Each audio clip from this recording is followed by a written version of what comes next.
Hi, my name is Shane Young with Power Apps 911. Those guys. And today, we're going to learn about Power Automate flows and how you can use them to automate tasks. So the idea here is we're going to go through a real quick overview of what flow is, super quick, I promise. And then we're going to go and build 3 different flows so we can kind of explore the different features of getting started and why there's 3 different types of flows so you kind of understand that a little bit more. And just try to put all this into context so you guys can feel like you know what's going on. Cool? All right, that's enough of the blah, blah, blah. Switch over to my desktop and take a look. All right, so over here on my desktop, what we're going to do is we're going to go to flow.microsoft.com. It's going to drop us in here, and this will route you to the appropriate location depending on what region you're in, whether you're in different government clouds or other environments. You know, flow.microsoft.com, once you sign in, should get you to the right place. Now, let's talk about one of the weirdnesses right away. And so you'll notice here that I went to flow.microsoft.com, yet up here it calls it Power Automate, and you kind of hear those words used a little bit weirdly. So the reason for this is because when the product first came out, what it was Microsoft Flow with a capital F you used to build flows with a lowercase f. So, but that product was so successful that Microsoft said, you know, what we're going to do is we're going to change Microsoft Flow with a capital F to be Power Automate. And the reason for that is because Power Automate, or what used to be Microsoft Flow, it does more than just flows. So now they call it Power Automate. But you still use Power Automate to make flows with a lowercase f. Confused? Probably. Doesn't super matter, but you're going to hear the words used interchangeably a lot, and it's kind of confusing. So I always like to give that little base disclaimer of why you hear those words. Okay, anyway. So what is flow? Flow is just letting machines be what machines are good at, right? Doing automations for you. And so what we're going to see through these demos is we're going to talk about, all right, what if we want to have this thing automatically change or trigger when, data is updated? Or maybe we want to manually kick this off by pressing a button or selecting a message. We can do that. Or maybe we want to have this thing do automation on some type of schedule. So different ways to have these automations. But what's really exciting here is that these automations, because it's part of the Power Platform, we have, I think, over 600 different connectors at this point that we can leverage. So all the core stuff you expect, your SharePoint, your SQL, your Outlook, your, I don't even know, your core Microsoft stuff, it's all there as you'd expect. But there's also all these connectors for things like AWS and Salesforce and, Twitter and YouTube and just, 500-600 of these different connectors all available that you can bolt into and provide automation. So that's where we're going to concentrate here is now you kind of understand what it's for is how do we build one of these. So to get started, what I want you to do is go over here to create. And so when this screen loads up, you're going to see a couple different things that show. And so what I want to talk about up here at first is starting from blank. Because starting from blank is going to give us a chance to lay some foundation. And these first 3, these are what I just described to you a moment ago. That is actually called a cloud flow, right? A flow that runs in the magical cloud. Yay! But the idea of the cloud flows are the automations that we just talked about. But over here on the right, we've got 2 more things. So we're not going to go into much detail about them, but the quick version of what each is this desktop flow. So this is what they call robotic process automation, or RPA.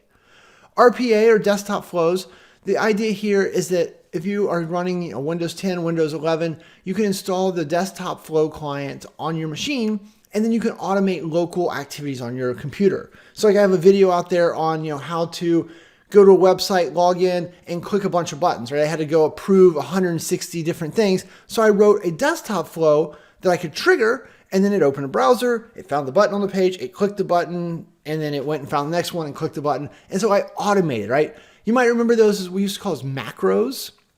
It's the same type of thing, but it's about 1,000,000 times more because it's not just a bunch of, simple go to this coordinate, this coordinate. There's a lot of logic and power there.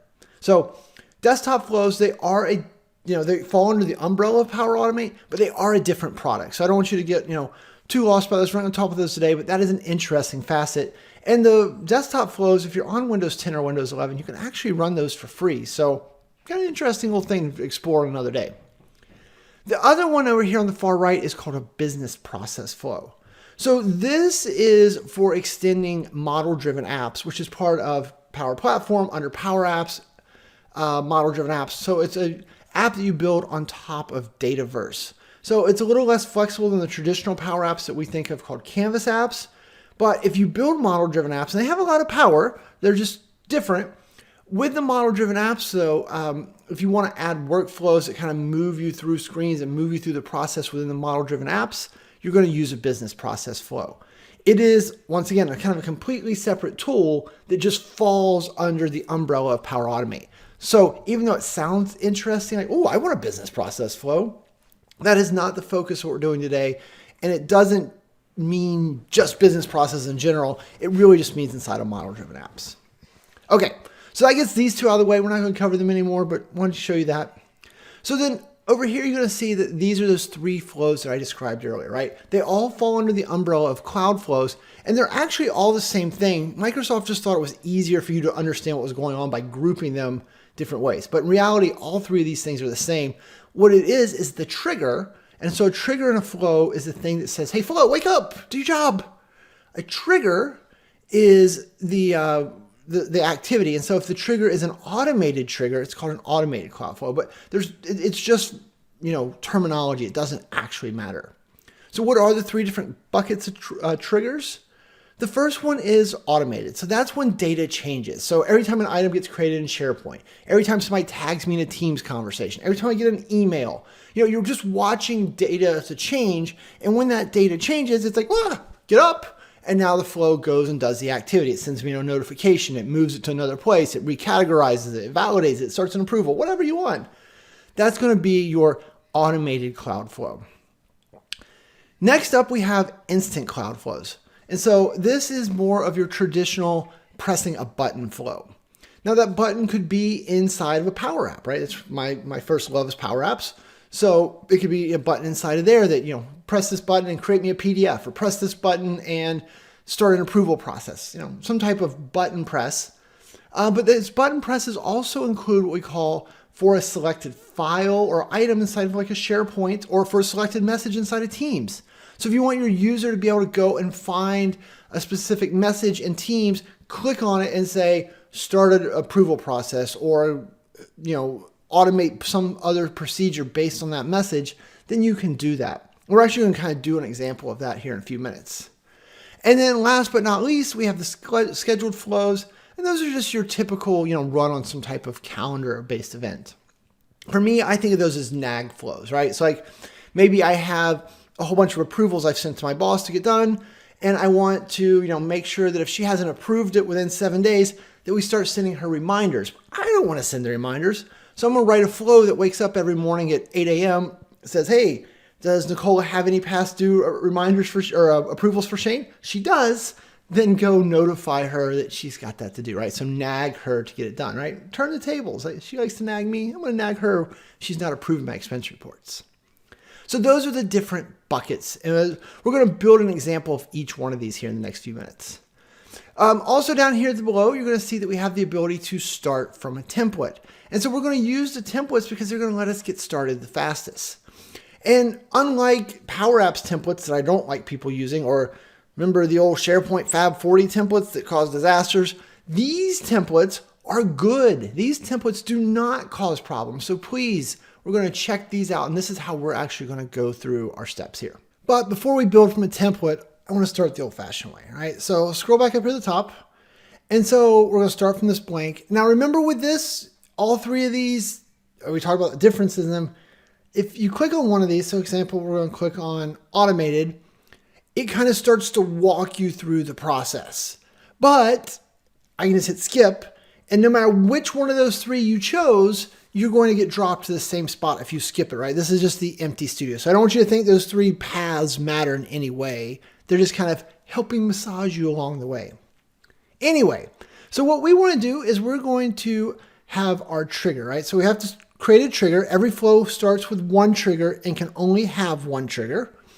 So for our trigger, we're going to say SharePoint, and then we're just going to say, hey, when an item is created or modified in SharePoint. Because what we want to do is we're going to have this flow send an email whenever a person modifies a SharePoint item. What you're thinking, Shane, that's an alert in SharePoint. I can already do that. That's right. But sometimes the easiest way to learn is to do something you already know how to do in the new tool. And then once we get that working, we're going to expand it out a little bit and make it more and more complex really quickly. But we got to start with the basics. And that'll be one of my key mantras as we go through this. Solve little problems. Do little things, prove they work, then do the next thing. Prove it works, then do the next thing. And that'll keep you out of trouble.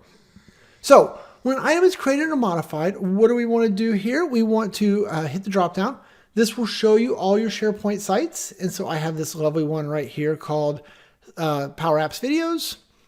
And then once you choose your site, it's going to let you choose your list. And so for me, we want to use the employees, right? If you've watched any of my 200 plus videos, you know how I use this list a lot. And we'll look at the list in just a second, but that's what we're going to do. We're going to have a flow that triggers anytime an item gets added or modified in that list. And what do we want to do? So this was the trigger, one and only one trigger in a flow. Then you're going to do new step, which I wish it said new action, because that's what we're going to do. We're going to add a new action in here. And your flow has to have at least one action, but it can have as many actions as you want. And so for us to start, we're going to search for Outlook, Office 365 Outlook, not any of the other 700 connectors, 600 connectors, don't want to exaggerate. And then if you say send, you're going to say send an email V2. So when we choose this, boom, now we just need to fill in the blanks again. Now, when we go to fill in the blanks for the first time here, we're going to make this super simple. So we're just going to go right here and we're going to start typing my name, Shane. There we go. And then this will offer you auto suggest, right, from our Azure AD list of users. We choose me, and so it'll populate my email. That way I can't make any typos. I can't mess anything up. Very straightforward. For the subject, we're going to say something, kind of dynamic here. We're going to say someone updated. And so someone updated, right, just hard-coded text. But then over here on the right, you can see what we call dynamic content. Dynamic content is anything that Flow knows from a previous trigger or action. So when an item was created, it knows all the metadata about that SharePoint list, right? So it knows their title, their first name, their last name, their favorite color, their department, etc., etc., etc. So we can say someone updated first name, space, last name. And so then whatever record we change, we're going to go change Greg's in a second. It would say someone updated Greg Peters. And then we'll just say record. We'll just use the word record. Who cares? There you go. So we've made that sentence a mixture of static content and dynamic content to get a little bit better information out. Down here in the body, we can do the same type of thing. Maybe we want to say something like, it was modified by, and then if we go down here in the list, if we look, modified by, how about modified by display name? There you go. So then that person will be there. Simple enough. That's good. Looks good to me. So I'm also going to go over here, see where it says untitled. I'm going to give it a name. And so we're going to call this Petri Demo. And then we're going to say save. Now, keep in mind, Flow does not auto-save. So if you want to save it, you got to click the save button. You got to wait until it's done to know your data is saved. So you also cannot save your Flow if it's in an error state. Flow is very particular about saving. So save early, save often. But now that we've saved it, now over a little further to the right, I can click on test. And I'm going to say I want to manually test, right? Because I don't have any previous runs. So we're going to manually test this. We're going to say manually.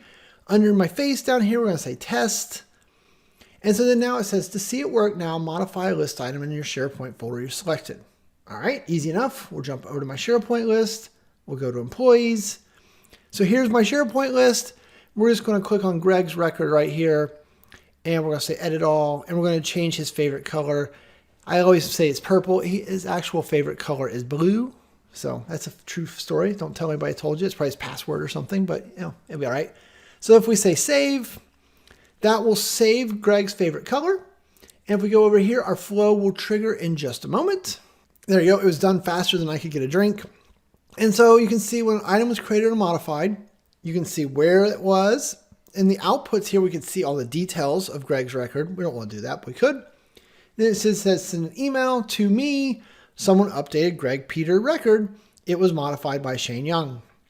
So let me jump over to Outlook and grab the email. One sec. So look at that. The email is exactly what you expected. It's from me because I made the flow. It's to me because we hard-coded it to be me. And then it was modified by me because I made the change. A lot of me in this video. But someone updated Greg's record. At least I didn't update my own record. That would be even more confusing. But you get the idea. Everything went exactly as we planned. Awesome possum. So there you go. We made our first flow.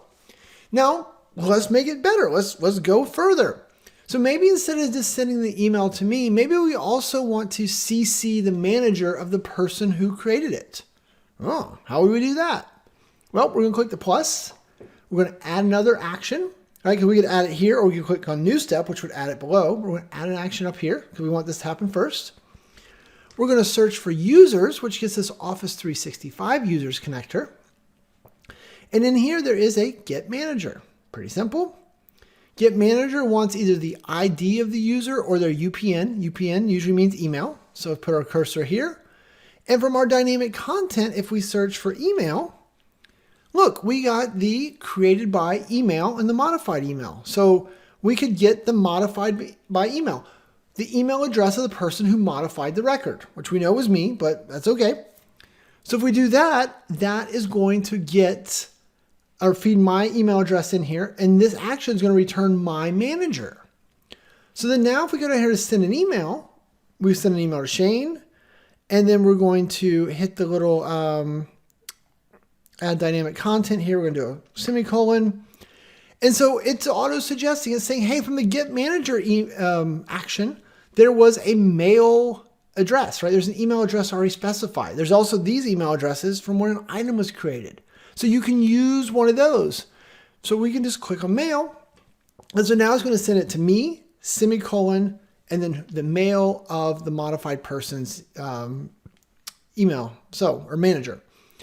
Now, keep in mind when you're looking at dynamic content, notice here it only, for get manager, it only shows mail, but you're like, hey, doesn't it get more things? It does. So if you click on see more right here, it will pull in all of those additional things for you.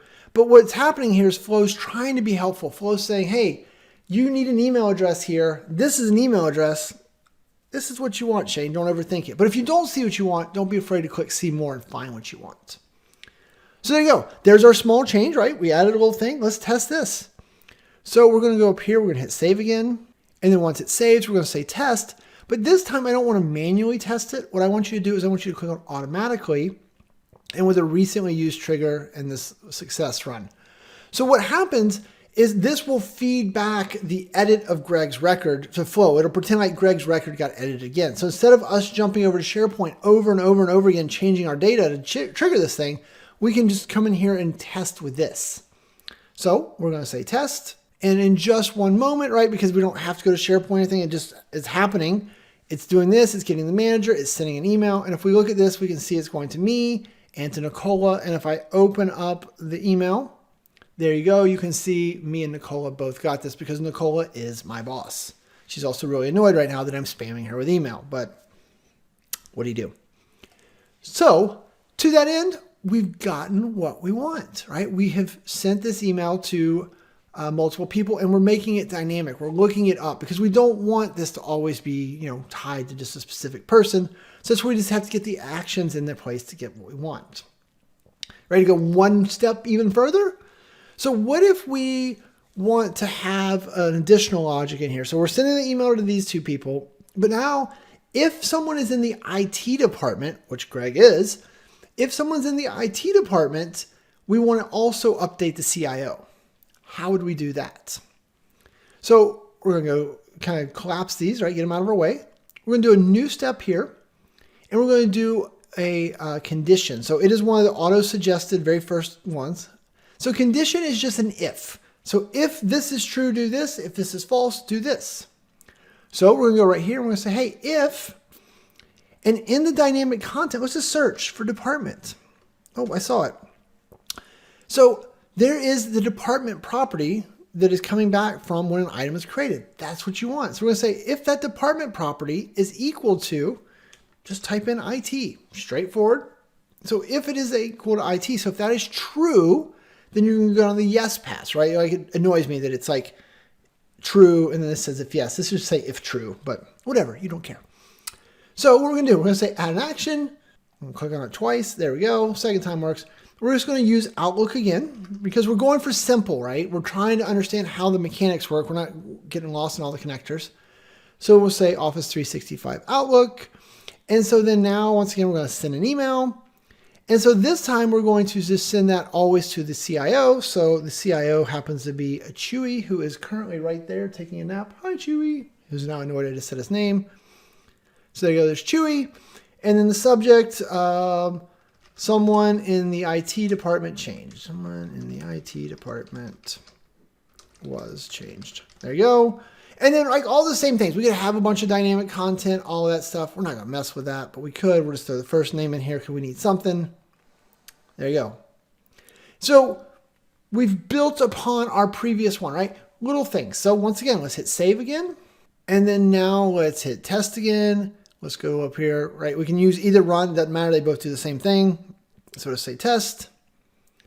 And then if we did this correctly, we should get one email out to me and Nicola, right? And then, so that would be this one. And we can kind of see that here. Boom. And then if we go down here to the condition, it evaluated to true because Greg is in the IT department, right? We can go over here and see right here, department is IT. Just like that. And then if we go down here, we're going to see that the email went to Chewy because it was true. And if we were to modify someone who wasn't in the IT department, the no is empty, so it just wouldn't do anything. The flow would just be over, right? We don't have to have something on the no side, or we don't have to have something on the yes side. Flow will just continue on its way if we don't. But there you go. So we took a simple scenario, step, step, step, step, step. And if you understand all that, you're getting there, right? Your skills are coming along pretty quickly, right? Because this is a big part of flow. It's just this ability to come in and start bolting pieces together. As you get more advanced, you'll start worrying about things like expressions and complex logic, or parsing JSON and working with APIs. I mean, there's a lot of really cool, complex stuff here.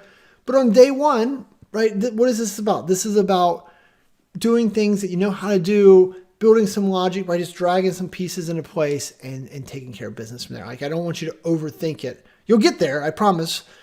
When you build flows, they're either really easy or really hard. So you're right now on the easy side of it. But it's challenging for you because you haven't done it before. So it's okay that you're like, this isn't easy. It will be very quickly. You'll get comfortable. Okay, so that is building one manually. And this is what we would have considered an automated trigger, right? When data changes, that's what starts the flow. So now what I want to do is we'll switch over. We'll go back to those templates. We'll use one of those templates and let's go build a scheduled flow, right? Like, so one that runs on a time type of basis. So let's go do that.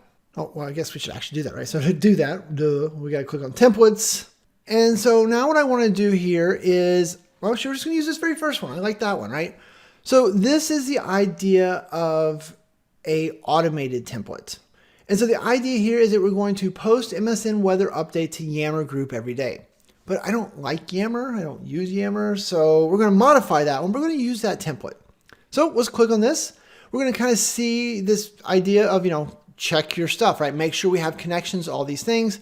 But remember that because the reoccurrence is the little clock thing, because the trigger is a reoccurrence, that means it's going to happen on some type of schedule. So this is what we would think of as a scheduled flow.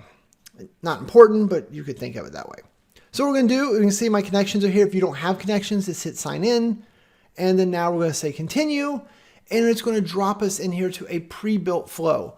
And the beauty of this pre-built flow is we literally don't even have to do anything. I could just hit go and it would go. Well, actually we can't, because first it wants to know where do you want to go. So we need to put in some type of valid location. So I am from Cincinnati, Ohio.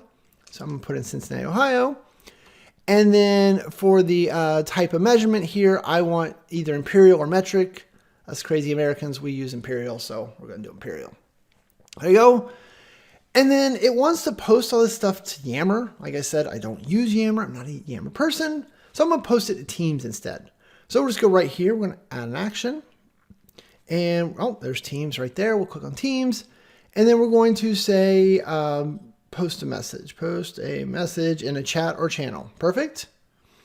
And we're going to post it as either Flowbot or as myself. So if you post it as myself, right, it would say Shane said these things. Or if it does Flowbot, then it'll be anonymizable, right? It won't be like, hey, Shane's doing this stuff again, even though Shane is doing it.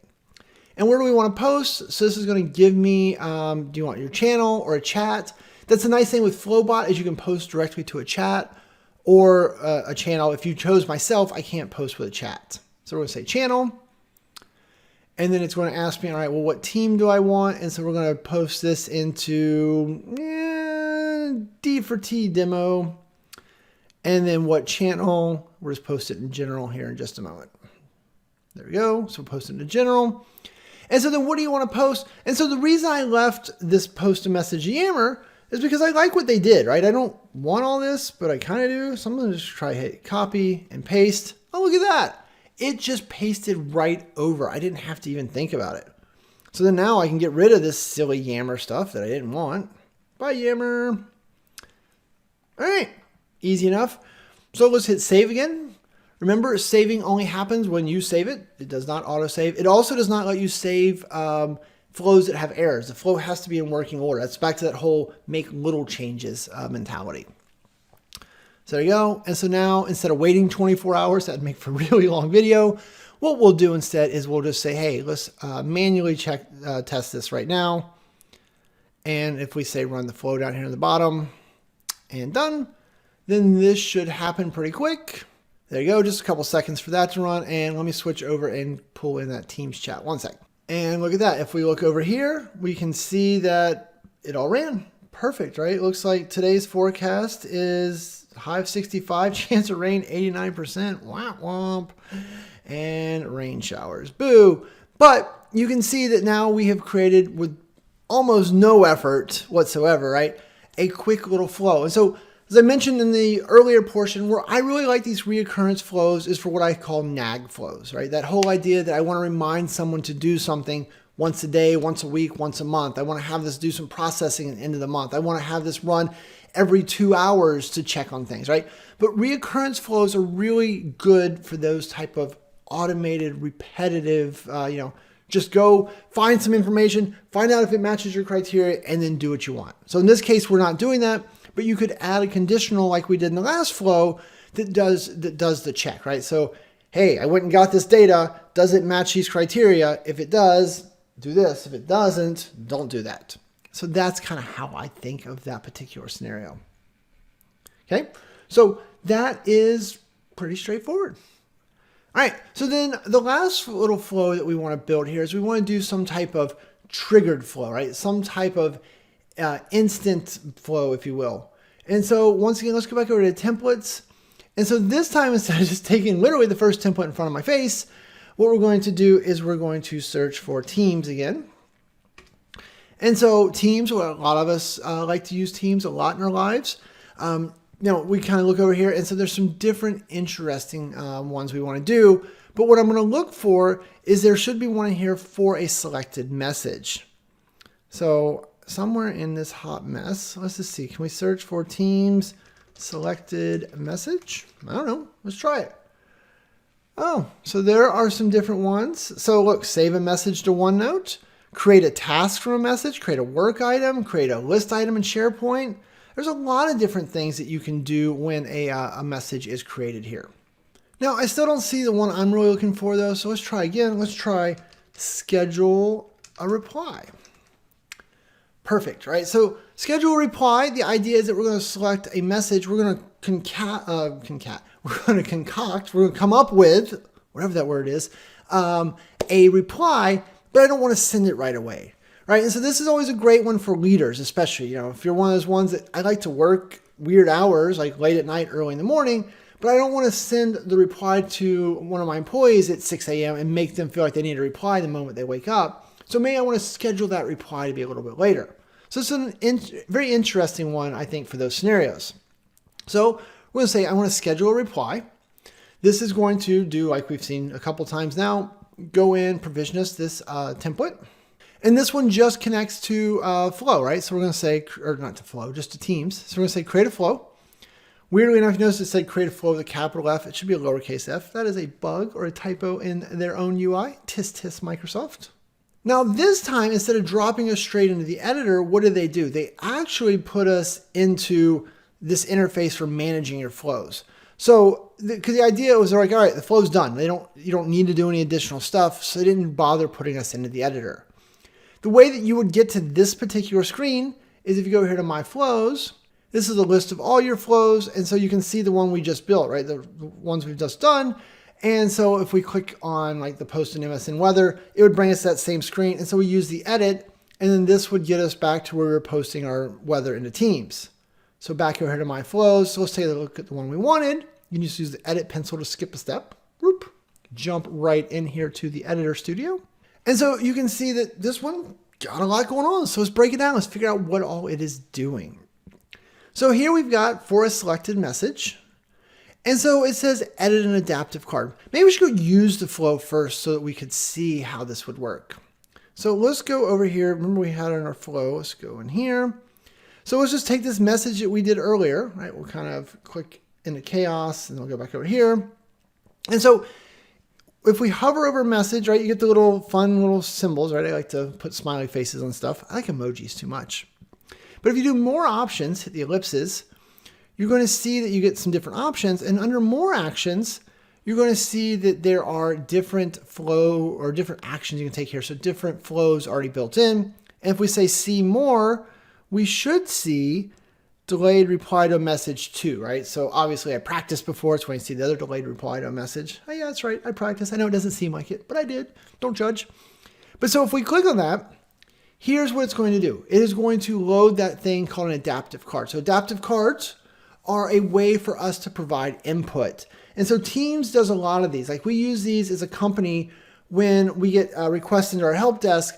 It gets routed to the on-call consultant, and they get a Teams chat with an adaptive card so they can respond to the adaptive card. So inputs, click some different buttons inside there, and then once they've done that, then the process continues. So adaptive cards are very interesting. If you haven't looked into those, I'd recommend you check those out because it's a great way to take input and build a little bit of experience. But whether you're doing that side of Teams here or maybe an Outlook, there's different places they can be applied.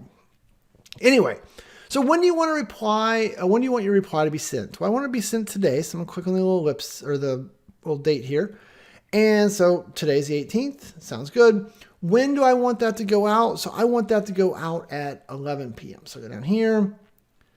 And so boom. Should I notify myself? No, I don't want to be told what happened. And then what do I want to send? Good job. And actually, you know what? Instead of sending it at 11, because it's almost 10:30, we'll send it at 10:30. See, now you know what time I'm making this. I don't know if that's taboo, but now you know. So there you go. Good job. Exclamation point. 3 exclamation points. Yeah, 4. Whoa. I did a great job. All right. And then we're going to hit submit. And so what's happening now is that at 10:30, we'll come back over and check, and you will see that this has happened. So let's go back to flow, though. Let's not just sit here until 10:30. So that's the adaptive card. You just got to see that. And if we did an edit adaptive card, we would have actually been able to see the card. So if you want to come in here and modify what this does. And to that end, if you really get into adaptive cards, right, there's a lot here. We're not going to try to unpack any of this right now, but there's a lot you can do to modify these. There is a great site called adaptivecards.io. You go to designer, and so they will it's got some different templates and different things that will kind of help you learn as you start to expand. Like you're like, oh, Shane, I want to add a drop down of choices here, or I want to have images or formatted data or whatever you want to do to make this adaptive card better. You can learn to do it, but just not today. Because in reality, all it is a bunch of JSON, which is just a hipster way of spelling JSON, I think. All right, so that's the adaptive card. A little further than we want to go today, but good to know it's there.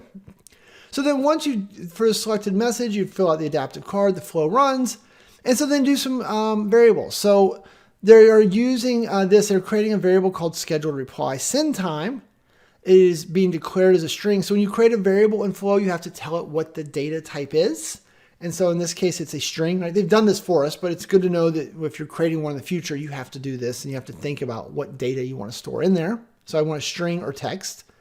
And they're just taking the dynamic content of the scheduled date and the scheduled time and putting them together, right? So they're just making a date time string from the values from the adaptive card. All right. The next variable they're calling notify myself. They also did a string. And so they are taking the notify myself field from the adaptive card. So it's not coming back as a true false like we'd hoped. it's coming back. I don't know how it's coming back. I don't care how it's coming back, but whatever it is, it's a string, and we're going to see in a minute the action on that. And last but not least, then they have a variable called true with a capital T that is a string with the word true in lowercase. They do interesting things in these templates sometimes. We'll see how they use it in a second. So then convert time zone. And so what happened here is that the scheduled reply send time came over, and but it came over just as a date and time, right? But without a time zone tied to it. So what they're saying is, hey, whatever this came over as, convert it to the source time because it came in from, it came in as your local time. So even you didn't give it a time zone, but it knows your local time zone. So it's assuming your local time zone, right? Because people think in their local time zone. So it's making it their local time zone. And then it's converting it to UTC time, because this next step we're going to look at, it needs the time in UTC, right? So 10:30 a.m. Eastern time, which is what I'm currently in, is different than 10:30 a.m. UTC, right? 10:30 a.m. Eastern is 3:30, or no, it's because of the time zone changes right now. I think it's 2:30 right now. I don't know. It's weird. But anyway, it's doing all that with this function, right? Time zones are hard. I have a video called Time Zones Are Hard because they are hard. There you go. And then if you go down here to delay until, so this is an action, a step that says, hey, whatever time you give me in UTC format and time, I will wait until then for this flow to continue. So it'll sit here and wait and wait and wait. Now, when you're using delay until, it is important to understand that your flows can only delay up to 30 days. So you can't say wait 2 years. A flow can't sit and wait that long. So keep that in mind. You do not want to let people delay until Christmas, right? Because Christmas is a really long time. It's March. That's like 9 months and 7 days. I know it was really important for you to know it was 9 months and 7 days from when I recorded this, but you're watching it a week from now. So whatever. 9 months and 1 day for you. There you go. So there you go. So it's going to delay until then.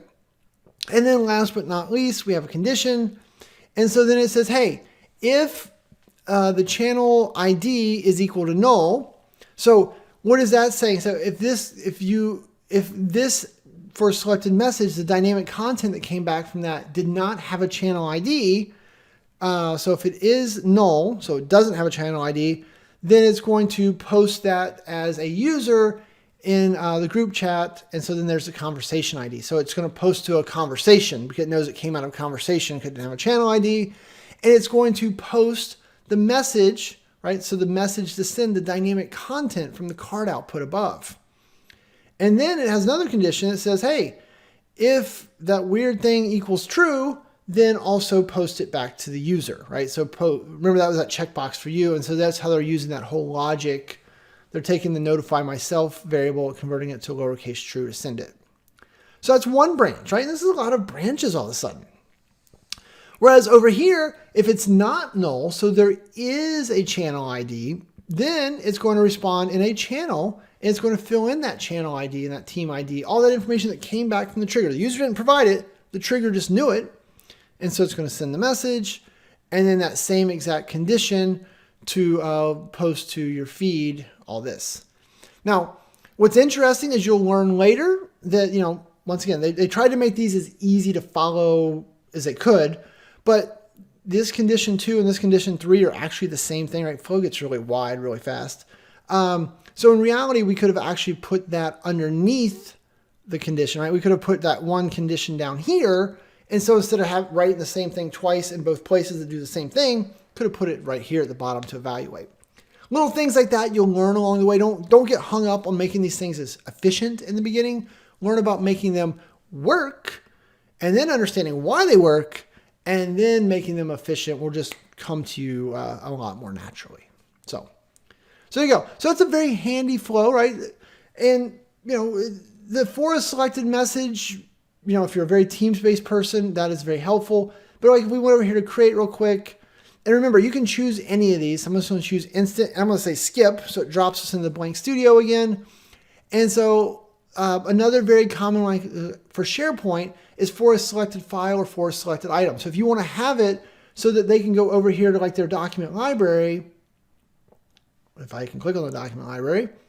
And so if I select this file right here, with this file selected, if we go up to the top, where is it? Automate. And you're going to see that I have some flows written called video demo and AFS import, right? Like, so one of my customers, they upload Excel files into a document library. They come in there, select the file, and they run their import, and it imports a bunch of timesheet, hours and such for people. So we can then go process that through a giant flow that puts it in all the places and calculates vacations and all that. So there's a lot more you can do with this whole idea. The other really neat thing with instant flows is that I have this little physical button, right? So this is called a flick button. And so the idea of the flick button is that you can even make it so when I press this button, this physical button sitting on someone's desk or super glued to the wall or on my keychain, it could even trigger a flow. So you can really, take this idea of an instant flow to a much further level. All right, I think that's enough for today, right? Hopefully you guys have enjoyed this. Hopefully you're getting excited about using flow. The most important thing I can distill in you right now, though, is solve little problems, right? Don't try to write this big giant flow at once and then hit test. You will never be successful, I promise. I've been doing this for like 4 years and I still can't just write it all and just go. Write the first piece, test, it works. Second piece, test, works, right? Little pieces, solve little problems, and you will be much more successful with flow. Also remember that, while we focused on Office 365 connectors, 'cause I know you all have Office 365 connectors, that is just the tip of the iceberg. There are over 600 different connectors out there. So you can talk to your Office 365, you can talk to your Azure, you can talk to your AWS, your Salesforce, your MailChimp, your Twitter, your tweets, your third-party tools for making this or making that. If it's out there, you should be leveraging it. And heck, even more fun is APIs. I've done stuff, right? Because Flow was really good at talking to APIs. So whether it's the Graph API or the SharePoint REST API, or IoT, my light switch has an API. I've talked to it. My Tesla has an API. That's right. I wrote a flow that can start my car because it has an API. There is so much you can do here. So please explore, have fun with it.